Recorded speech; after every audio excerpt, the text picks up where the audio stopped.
Welcome to another episode of the Midnight Investigator, where we take another alternative look at moments in history. Imagine being the shadow beside one of the most notorious outlaws of the Wild West, close enough to fame to inherit its myths and close enough to danger to vanish into it. Because when the story ends, it doesn't end cleanly. No confirmed identification of a body, no certainty about a grave, just a final gunfight in a foreign land. Did he fall? Did he take his own life to avoid capture? Or did he do what outlaws are supposed to do, just disappear? And then there's the woman, a companion with a name that might not even be real, who steps into the record and slips out again like smoke. Okay, so we're talking about none other than Harry Alonzo Longabaugh. Okay, so let's make it easy. Better known as the Sundance Kid, the legendary sidekick to the infamous Butch Cassidy. So who was the Sundance Kid? And more importantly, what really happened to him? Harry Alonzo Longabaugh, better known as the Sundance Kid, was an American outlaw linked to Butch Cassidy's Wild Bunch in the Old West. He was born on May 24, 1867, and is generally believed to have died on November 7, 1908. Although the exact details of that ending are the part of the story that never fully settles. Now, some accounts claim he met Butch Cassidy, whose real name was Robert Leroy Parker, during a hunting trip around 1883 or earlier, but that detail is uncertain. What is clearer is what came next. The Wild Bunch built a fierce reputation for train and bank robberies, until the pressure became too intense, and Longabaugh fled the United States with Butch Cassidy and his partner, Etta Place. Heading first to Argentina and then on to Bolivia, where most historians and movies have us believe that both men were killed in a shootout in November 1908. Okay, so Longabaugh, or Sundance as he was later to be known, was born in Montclair, Pennsylvania in 1867. His parents were Josiah and Annie G. Longabaugh, and he was the youngest of 5 children. Even early on, his life looks less like an outlaw story and more like a restless young man heading towards the open West. At around 15, he traveled west in a covered wagon with his cousin George, helping settle a homestead near Cortez, Colorado. While he was there, he found work as a wrangler on a nearby ranch, which basically means someone hired to handle horses, catching them, feeding them, training them, and keeping them under control, especially before a long ride or a hard day's work. And no, just before you ask, it's not connected to Wrangler jeans, except by theme. The clothing brand took the name because it sounds rugged and cowboy, but the original meaning is the job, a horse handler. Longabaugh learned to buy and breed horses, then left Cortez in 1886 and drifted north, working ranch jobs wherever he could find them. He eventually found work at the N Ranch in Montana Territory. But the winter of 1886 to 1887 was brutal, and the ranch laid off wranglers, including Longabaugh. He drifted into the Black Hills, then doubled back again looking for work, already living that pattern of movement and uncertainty that would effectively follow him for the rest of his life. In 1887, while passing through the 3V Ranch near Sundance, Wyoming, Longabaugh stole a gun, a horse, and a saddle from a cowboy. He was caught in Miles City, Montana, and a judge sentenced him to 18 months in jail. It's during that stretch behind bars that he took the name Sundance Kid, drawn from the town in Wyoming, and the fact he had left home at 15 and now labeled an outlaw, born from a place name and a restless past. After his release, he headed north into Canada, into what was then the Northwest Territories, later becoming Alberta. He slipped back into ranch life, working as a ranch hand, including time at the Bayou Ranch in 1891, one of the major outfits of the era. For a moment, he even tried a different life, becoming joint owner of a saloon at Calgary's Grand Central Hotel. However, a quarrel with his partner nearly turned into a gunfight, and from here rode south again back to Montana. Back on the ranch circuit, the accusations followed. He was suspected of involvement in a train robbery in 1892 and a bank robbery in 1897, and around this time he became tied to the Wild Bunch, the group linked to Robert Leroy Parker, or Butch Cassidy, as he was known. Okay, Longabaugh was said to be quick with a gun and was sometimes called a gunfighter, but the gang's so-called blood reputation was mainly centered on others, for example, Harvey Logan, known as Kid Curry, who was blamed for multiple killings. But I think we can establish this is the point in time that Longabaugh became involved. So the Wild Bunch operated like a machine: strike, vanish, regroup, and strike again. They used hideouts like Old Trail Town near Cody, Wyoming, and the infamous Hole in the Wall near Casey, a natural fortress on high ground where you could watch the approaches for miles. It was perfect country for men who wanted to disappear the moment the dust settled. But the chase never stopped. Wanted dead or alive posters began to spread across the country, and Pinkerton detectives, most notably Charlie Siringo, kept dogging the gang's trail year after year. The West was getting smaller, the pressure was getting tighter, and the Sundance Kid was becoming a name that couldn't stay hidden. Okay, so the Pinkertons weren't lawmen in the normal sense. They were a private detective agency hired by railroads, the banks, and powerful companies to hunt criminals when local authorities simply couldn't keep up. As the Wild Bunch's robberies piled up, those corporate victims wanted results. So they brought in Pinkerton agents to track the gang across state lines, build files, follow leads, and apply relentless pressure. It's one of the reasons the West started to feel smaller for outlaws like Sundance and Cassidy. The chase wasn't just sheriffs anymore, it was an organized, well-funded manhunt that didn't get tired. Cassidy and Longabaugh ended up in New York City with the heat building and the Wild Bunch starting to fall apart. Then they made a big move. On February 20th, 1901, they boarded the British steamer Harmonious and sailed for Buenos Aires, with a woman traveling alongside them, Etta Place, who is usually described as Sundance's partner. And to keep everything looking respectable on paper, Cassidy used the name James Ryan, pretending he was Etta's brother, as the three of them tried to start a new life on the far side of the world. They didn't just hide out either, they tried to build something. Down in Patagonia, they bought a huge ranch, about 15,000 acres, near Calila, in Chubut, east of the Andes, and settled into a simple 4-room log cabin on the Rio Blanco, basically trying to live like ordinary ranchers. Later accounts even describe Butch writing a letter from Calila, dated August 10, 1902, talking about our little family of 3, and listing what they owned: cattle, sheep, and horses, like they were trying to turn outlaw life into an honest living. But Patagonia didn't stay quiet for long. On February 14, 1905, 2 English-speaking bandits robbed the Tarapaca and Argentine Bank in Rio Gallegos, which was way down south near the Strait of Magellan, then vanished north across the grasslands. Nobody can prove it was them, but it's one of those moments where the suspicion sticks to Cassidy and Longabaugh like glue. By spring 1905, the 3 of them clearly felt the net closing. They sold their ranch on May 1, 1905, and started moving again. The story goes that Pinkerton detectives already had a rough idea of where they might be hiding. But Patagonia's brutal winter slowed any arrest attempt, and local loyalties made things messy. An arrest warrant was issued, but they were reportedly tipped off and slipped away, heading north through Bariloche, crossing Nahuel Lake, into Chile, then returning to Argentina later that year. Then things take a darker turn. One claim says that on August 21, 1905, a man calling himself Frank Boyd, said by some to be Longabaugh, killed a police officer in a shootout in Antofagasta, Chile. He was released on bond, then escaped with help, eventually making his way back through Argentina and onto Bolivia. And here's the problem. According to that account, this detail only surfaced much later when an old local newspaper was digitized, which means it wasn't widely known or properly tested at the time, and it was never forensically examined in the way we'd expect today. In December 1905, they struck again. Cassidy, Longabaugh, Etta Place, and an unknown male associate robbed the Bank of the Argentine Nation in Villa Mercedes on December 19, 1905, taking 12,000 pesos. Then they fled straight over the Andes into Chile to get clear. But even for outlaws, there's only so long you can live like that. And on June 30, 1906, Etta reportedly decided she'd had enough. So Longabaugh took her back to San Francisco, and after that she slips out of the story almost like a door quietly closing. Etta Place is where this stops being a straightforward outlaw story and starts feeling more like a case file. She isn't just the girlfriend in the background. She's the third figure in the photographs. She travels with them, and then she vanishes so completely it leaves one uncomfortable possibility hanging in the air.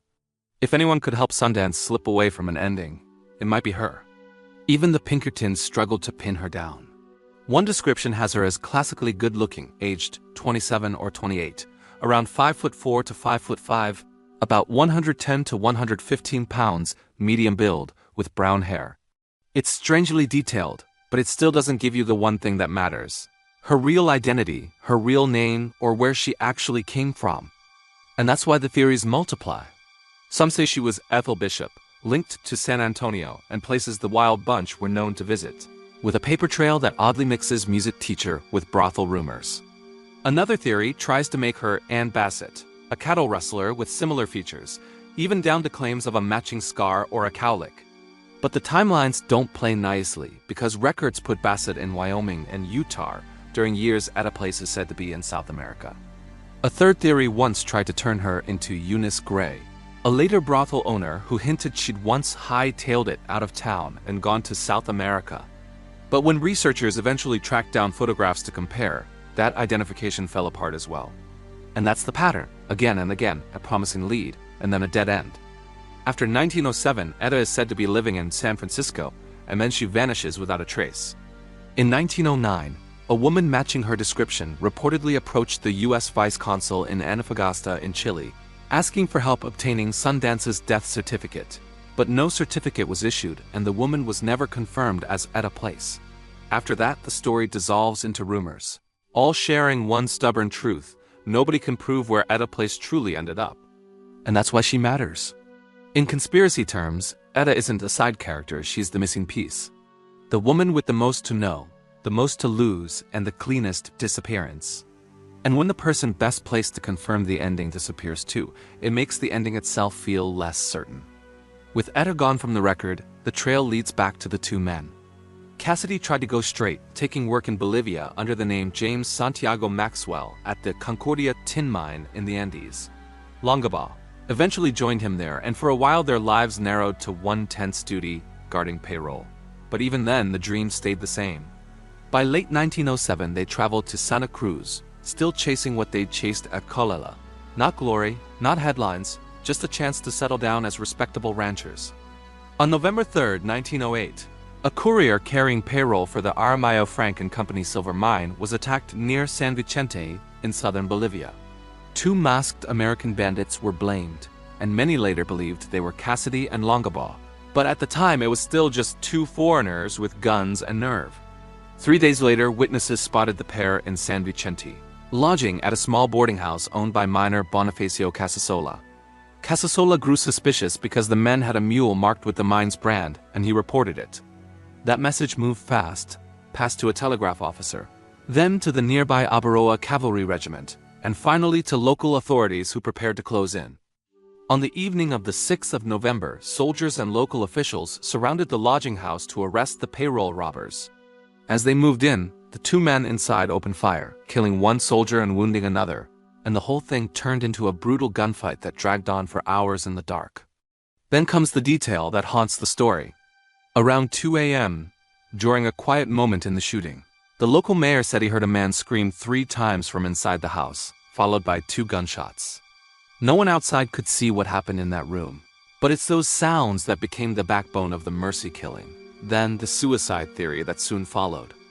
When the authorities arrived the next morning, they discovered 2 bodies inside, both covered in wounds. One had a bullet in the forehead, while the other had a hole in the temple. A local police report suggested that one man, believed to be Butch Cassidy, might have shot the other, thought to be Sundance, to end his suffering before taking his own life. But here's the twist. The Bolivian authorities had no clue about their real names and couldn't positively identify either of them. The bodies were laid to rest in a small cemetery at San Vicente, right by the grave of a German miner named Gustav Zimmer. Years later, investigators tried to crack the case using science, but the ground just wouldn't cooperate. In 1991, forensic anthropologist Clyde Snow and his team dug around for graves and tested remains, but they couldn't find any DNA that matched known relatives of Cassidy or Longabaugh. Later searches hit the same dead end. A 2017 dig at a suspected Cassidy burial site near Good Springs, Nevada, found some remains, but the DNA didn't match. Each attempt to wrap things up just raises more questions. Some people swear one or both men made it back to the United States and vanished into normal life under new names. One of the most repeated claims is that Longabaugh lived as William Henry Long in Duchenne, Utah, and died in 1936. His remains were even exhumed for DNA testing, but the results did not match the comparison sample linked to the Sundance Kid. The simplest way to see it? The official story claims that Longabaugh and Cassidy died in Bolivia, but nobody could really prove who those bodies were at the time. They were just labeled as 2 foreign bandits, and once that stuck, it became history even if the paperwork didn't really back it up. The graves problem is a real puzzle. Over the years, people have pointed to various burial sites, remains, and claims, and the deeper they dig, the more complicated it gets. If you can't say for sure whose bones belong to whom, you can't wrap up the case, and every failed search just keeps the legend alive. Longabaugh adds to the mystery because he's the quieter half of the duo. Butch grabs the spotlight, making the myth around him grow, while Longabaugh tends to fade into the background.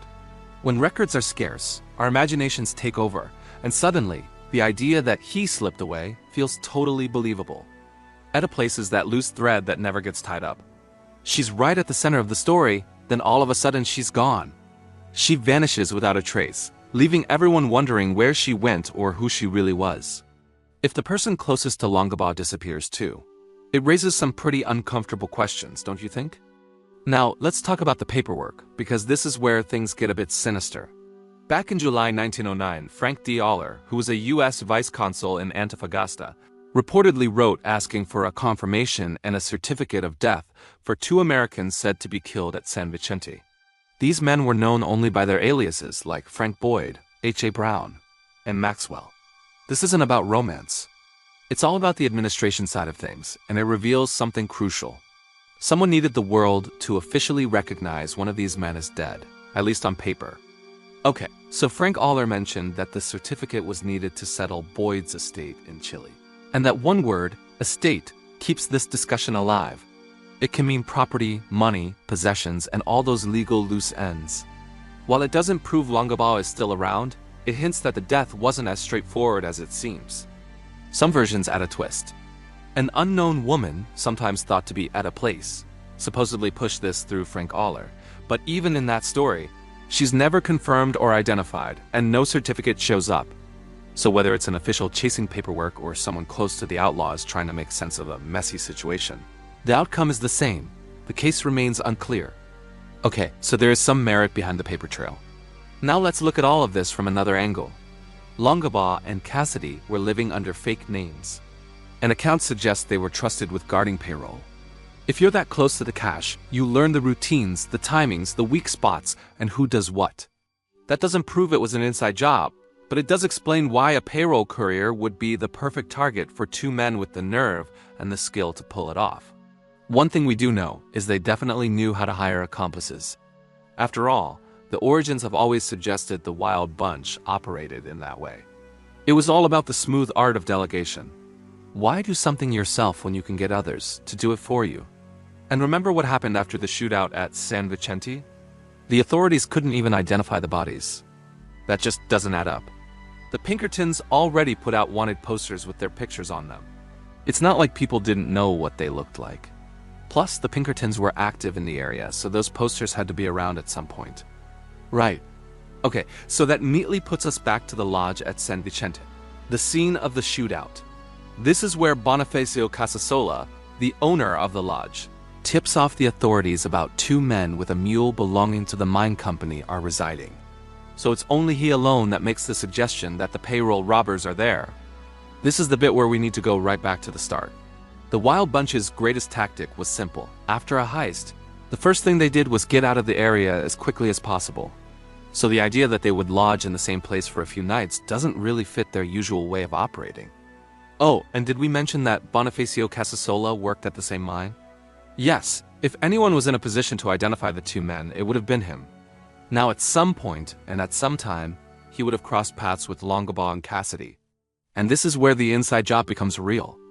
Now before we go any further, we need to look at the scene at San Vicente. And the uncomfortable detail is what we can't clearly answer.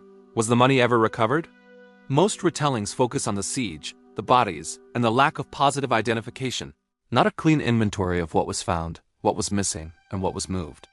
In rural Bolivia in 1908, you're dealing with reports, assumptions, and a corrupted scene.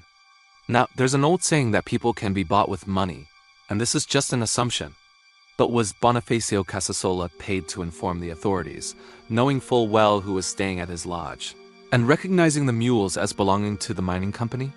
Because, effectively, that would have been strong evidence. And while we're on the subject of being bought with money, did Etta Place walk into Frank D. Aller's office with a little more than just a request for a death certificate? Because that single document could almost certainly have bought someone their freedom, especially if you have the Pinkertons on your back. And here's the thing people often overlook. These rumors about the Sundance Kid and Butch Cassidy surviving the shootout at San Vicente had to come from somewhere. Someone knew something, and at some point that story slipped out. And once it did, the conspiracy theories soon started to follow. But one thing we can be certain of is this. He might be labeled as Butch's sidekick, but Harry Longabaugh didn't become infamous by being loud. He earned that reputation by being skilled and tough in a world that was designed to break men. And above all, he was loyal. Whether he met his end in that room, or found a way to slip through the cracks through sheer determination to survive, the legend of the Sundance Kid still refuses to sit still. Okay, so here's the thing. Part of me wants to believe he survived. Not because the evidence proves it, but because the idea speaks to something human. Strip away the legend and you're left with a man who kept moving, kept surviving, and refused to be neatly boxed in. And maybe that's why the Sundance Kid still feels like an enigma, because deep down, most of us like to believe you can outrun the ending if you're determined enough. Okay, you've been watching The Midnight Investigator. If you enjoyed this one, please like and subscribe. It genuinely helps the channel grow. And if you've got your own theory about what really happened to Sundance, drop it in the comments. We'll be back with more soon. Thanks for watching.